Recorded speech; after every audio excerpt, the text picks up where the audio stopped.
एक भूले हुए शहर में चौधरी हवेली काले साए की तरह मंडराती है। कभी ताकत का प्रतीक रही यह हवेली अब डरावनी कहानियों से घिरी खंडहर है। स्थानीय लोग त्रासदी की फुसफुसाहट करते हैं। कुछ कहते हैं श्राप, कुछ कहते हैं धोखा जिसने चौधरी परिवार को गायब कर दिया। हवेली की खिड़कियां खाली घूरती हैं, दीवारों पर जंगली बेलें फैली हैं, जैसे घर खुद जिंदा हो। रात में लोग रोने, हंसी और दहाड़े सुनने का दावा करते हैं। खोए परिवार की गूंज। हवेली में हवा दुख और खतरे से घनी है। बुजुर्ग छिपे खजानों और दूसरी दुनिया की चेतावनी देते हैं। लेकिन एक सच्चाई बाकी है, चौधरी हवेली खाली नहीं है। यह अपने अगले मेहमान का इंतजार करती है। इस शहर में 3 जिगरी दोस्त रहते थे, रोहन, समीर और विक्की। रोहन निडर लीडर, हवेली को सबसे बड़ा एडवेंचर मानता था। समीर सावधान सोचने वाला, अपना कैमरा साथ रखता था, अलौकिक का सबूत कैद करने की उम्मीद में। विक्की जो आसानी से डर जाता था, सिर्फ इसलिए शामिल हुआ क्योंकि वह अपने दोस्तों को अकेला नहीं छोड़ सकता था। उनकी दोस्ती उनकी ताकत थी। हर कोई ग्रुप में कुछ जरूरी लाता था। एक रात हिम्मत से भरकर उन्होंने एक दूसरे को हवेली में एक रात बिताने की चुनौती दी। रोहन कहानियों को झूठा साबित करना चाहता था, समीर सबूत चाहता था, विक्की बस अपने दोस्तों के साथ रात गुजारना चाहता था। उन्होंने टॉर्च, स्नैक्स, एक फर्स्ट एड किट और समीर का कैमरा पैक किया। वे खुद को खोज करता महसूस कर रहे थे, इस बात से अनजान कि वे एक बुरे सपने में कदम रख रहे थे। प्लान सिंपल था, आधी रात के बाद अंदर जाना, सूरज उगने से पहले निकल जाना। लेकिन हवेली के पास और प्लान थे। एक चांद रहित रात में दोस्त हवेली के पास पहुंचे। दिल जोर से धड़क रहे थे। रोहन ने जंग लगी चेन तोड़ी और गेट कराहते हुए खुला। अंदर हवा ठंडी और सड़न भरी थी। हवेली की खिड़कियां देख रही थीं। चुप्पी डरावनी थी।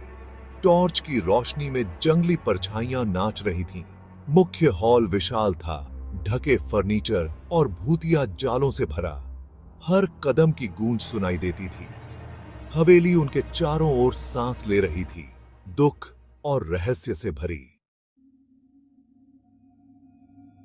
जैसे ही घड़ी में 2 बजे, हवेली जाग उठी। फुसफुसाहटें गलियारों से रेंगती हुई आईं। उसके बाद ऊपर से पायल की साफ आवाज आई। दोस्तों जम गए। टॉर्च सीढ़ियों पर थी, लेकिन कुछ भी दिखाई नहीं दिया।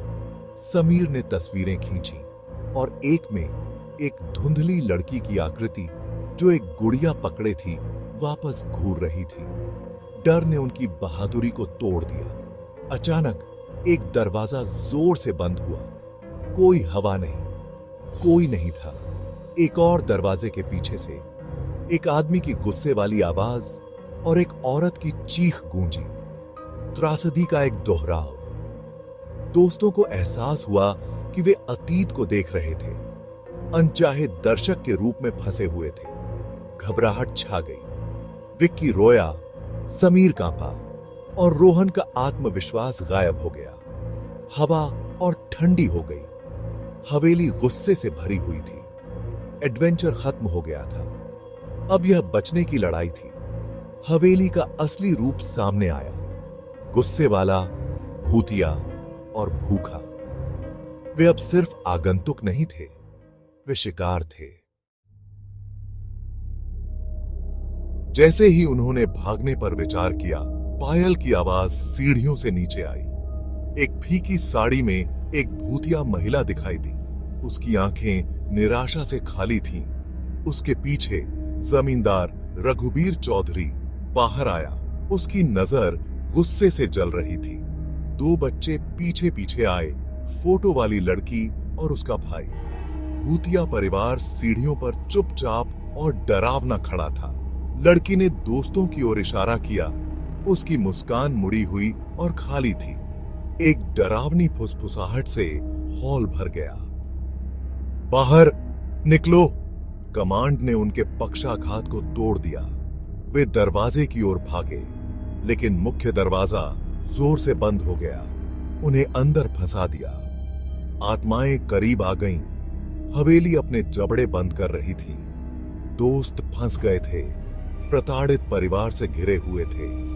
भागना असंभव लग रहा था। जैसे ही दोस्तों ने बंद दरवाजे से लड़ाई की, घबराहट बढ़ गई। भूतिया परिवार आगे बढ़ा। चेहरे द्वेष से मुड़े हुए थे। फुसफुसाहटें वादा कर रही थीं कि वे कभी नहीं जाएंगे। रोहन ने एक टूटी हुई खिड़की की जाली देखी, उनकी एकमात्र उम्मीद। उसने एक भारी कुर्सी से शीशा तोड़ा। आत्माएं शोर से क्षण भर के लिए स्तब्ध रह गई। समीर सबसे पहले निकला, खुद को काटते हुए लेकिन परवाह नहीं करते हुए।